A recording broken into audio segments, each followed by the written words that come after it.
오늘 말씀은 갈라디아서 4장 1절부터 7절입니다.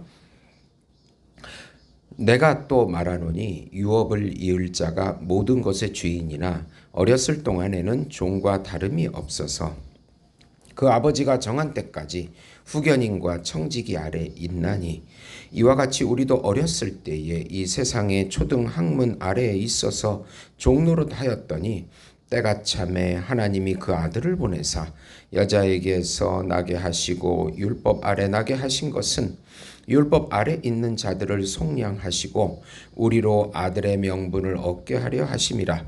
너희가 아들이므로 하나님이 그 아들의 영을 우리 마음 가운데 보내사 아빠 아버지라 부르게 하셨느니라.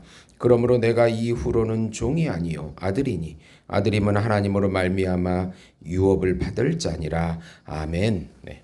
하나님의 때가 참에라는 제목으로 은혜를 나누고자 합니다. 사랑하는 성도 여러분, 율법은 두 가지 기능이 있습니다. 우선 죄를 억제하는 기능입니다. 전적으로 타락한 죄인들은 자기 지혜적이고 자기 욕망적이고 자기 영광적이기 때문에 하나님을 사랑하지도 못하고 이웃을 사랑하지도 못합니다.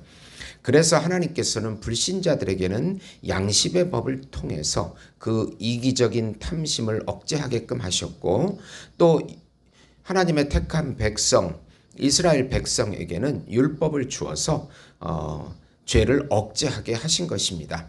자신의 욕망대로 마음껏 살지 못하게 그렇게 양심의 법과 또 율법을 주신 것입니다. 두 번째로 또 하나님의 율법은 하나님의 하시겠다는 또 약속이 포함되어 있습니다. 율법을 통하여 죄를 깨닫고 절망하면서 예수님께 가서 예수님을 의지하라고 하는 것입니다. 즉 율법을 보고 자신을 절망하고 예수님을 믿어야 살 수 있다. 그것을 알려주는 그런 것입니다. 만약 약속이 없는 법은 그 법이 저주의 법으로 작동할 뿐입니다. 하나님께서 우리를 심판하시려고 저주하게 하시려고 율법을 주시지는 않은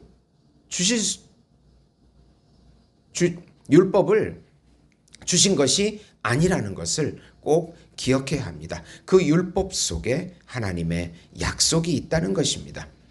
예수 안에서 성령의 자유의지의 삶을 마음껏 누리고 살아가자. 지금의 갈라디아 교인의 상황은 이렇습니다.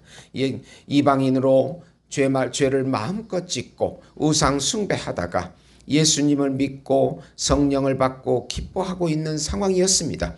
그런데 거짓 유대 교사들이 자기 민족에게 주어진 율법을 강조하면서 율법도 지켜야 한다고 말하니까 성령은 보이지 않는데 율법은 보이고 가시적인 것이 보이니까 다시 율법의 행위로 돌아가려고 하는 그런 상황이었습니다. 이 문제는 하나님의 아들의 신분과 삶이 정확히 무엇인지를 깨닫지 못했기 때문에 일어난 일입니다. 그래서 바울이 흥분하면서 다시 하나님의 아들의 복음이 무엇인지를 깨닫게 해주는 것입니다. 우선 복음을 정확히 알 때까지는 우리들은 우리 힘과 노력으로 살아가고자 합니다. 바울은 지금 갈라디아 교인의 상황을 후견인에게 훈련받는 양자로 입양된 자녀로 묘사하고 있습니다.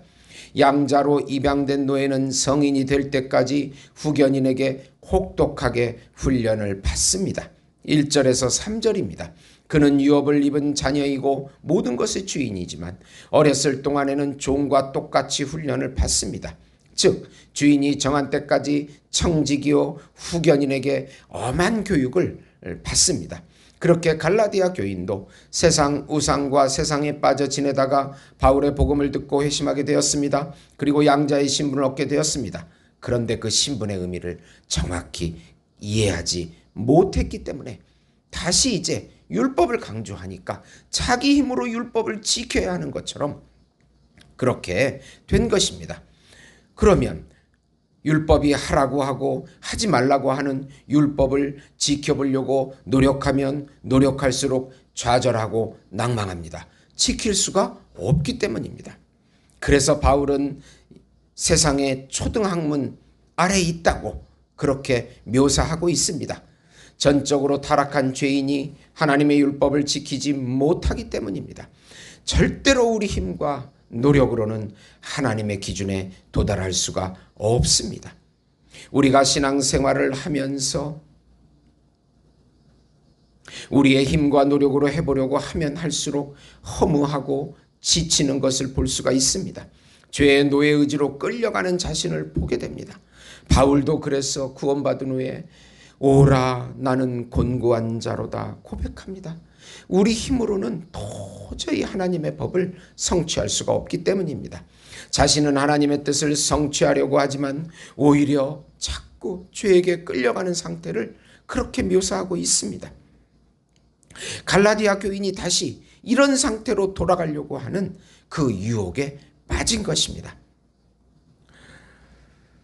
저도 이제 오랫동안 목회하면서 나이가 중년이 되면서 정말 하나님이 일하시는 것이구나. 내 힘과 내 노력으로 해보려고 하는 그때가 많이 있었습니다. 그러나 깨닫게 되는 것은 절망과 한숨이었습니다. 사실은 그 과정을 거쳐야 합니다. 내가 아무것도 할 수 없다는 것, 내 안에 절망밖에 없다는 그것을 깨달을 때 하나님께서 은혜를 주시는 때가 되는 것입니다. 그것을 바로 바울은 하나님의 때가 참해라고 우리에게 말씀해 주고 있습니다. 두 번째로 복음을 정확하게 알게 될 때 성령의 자유의지로 살아가는 아들의 신분과 삶을 누리게 하십니다. 이방된 자녀가 이제 성인이 되면 유업을 이을 정식으로 자유인이 됩니다. 억지로 해보려고 애를 쓰는 상태에서 성령의 의지의 자유로 하나님의 율법을 지키게 됩니다. 하나님의 때가 참해 하나님의 아들을 율법 아래 나게 하시고 율법의 마침이 되게 하시고 율법을 성취하게 하십니다. 아주 유명한 구절입니다. 갈라디아서 4장 4절 때가 참해 하나님이 그 아들을 보내사 여자에게서 나게 하시고 율법 아래 나게 하신 것은 그렇게 하신 것은 예수님을 믿는 자들에게 아들의 신분을 주기 위함입니다. 즉 공식적인 성인식을 통해서 세례식을 통해서 아들의 지위를 완전히 회복시켜 주십니다. 이제 하나님의 아들이 되면 하나님의 아들의 영인 성령께서 우리 마음을 주장하게 됩니다. 그리고 하나님을 아빠 아버지라고 정식으로 부르게 됩니다. 성령의 의지의 자유로 하나님의 뜻을 알고 하나님의 뜻을 기쁘게 행하는 의지의 자유가 그 거듭난 의지가 우리에게 작동하기 시작합니다.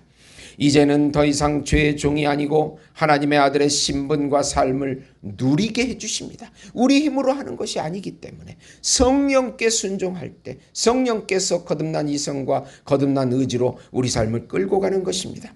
즉 율법을 우리가 스스로 지키는 것이 아니라 성령으로 이끌림 받아 율법을 성취하는 삶을 살게 됩니다.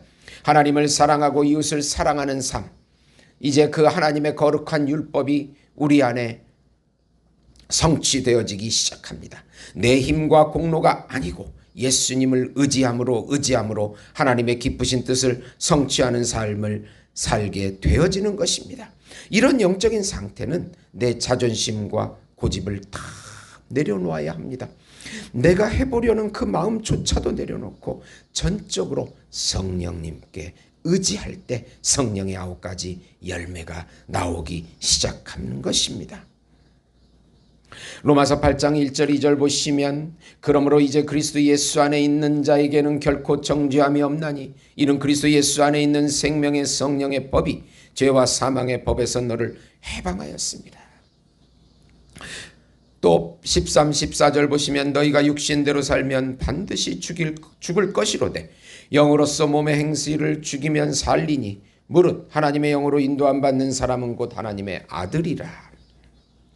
네, 이제 생명과 성령의 법이 우리 안에서 작동하기 시작하고 우리가 모든 것을 내려놓고 절망할 때 성령께서 하나님의 뜻을 기쁘게 우리 안에서 성취하도록 이끌어가는 것입니다. 이것이 바로 하나님의 아들의 자유의 삶이고 하나님의 때가 차가지고 우리 안에 역사하는 것입니다. 이 복음의 기쁨을 막 마음껏 누리셔서 우리 하나님께 영광을 돌리시는 우리 예수 목장교회 성도 여러분이 되시기를 예수님의 이름으로 축원드립니다. 하나님 아버지, 우리 힘과 지혜로 해보려는 이 모든 마음을 내려놓고 절망하게 하시고 나의 자존심 고집들 다 내려놓고 성령님께 순종하고 성령이 가라 하면 가고 서라 하면 설 수 있는 그런 마음 주시옵소서. 우리 마음에 감동을 주시옵소서. 말씀과 영으로 역사해 주시옵소서. 예수님의 이름으로 기도드리옵나이다. 아멘.